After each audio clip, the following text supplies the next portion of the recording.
یہودی جو تھے نا وہ سحری نہیں کرتے تھے، سحری کا نام و نشان نہیں تھا، روزہ رکھتے سحری نہیں کرتے۔ تو نبی پاک صلی اللہ تعالی علیہ وسلم نے فرمایا ہمارے اور یہودیوں کے درمیان فرق ہی سحری کا ہے، اور نبی پاک صلی اللہ تعالی علیہ وآلہ وسلم نے فرمایا سحری کھایا کرو، سحری کھانے میں برکت ہے۔ اور اگلی بات سننی آپ نے تو خوش ہو جانا ہے، سحری کو معمولی نہ سمجھے، سحری کرنا عبادت ہے۔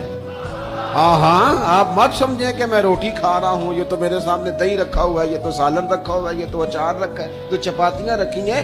سحری کھانا عبادت ہے۔ آپ صبح اٹھے، آپ کی تو روٹین ہی اور تھی، تو 7 بجے کھاتے تھے، 9 بجے کھاتے تھے۔ یہ جو آپ صبح کھا رہے ہیں اٹھ کے سحری میں، اپنی مرضی سے تھوڑی کھا رہے ہیں، یہ تو کسی کے کہنے سے کھا رہے ہیں، یہ تو کسی کے بٹھائے بیٹھے ہیں۔ یہ جو سحری کا لنگر ہے یہ رب رسول کی رحمت کے ساتھ عطا ہوتا ہے۔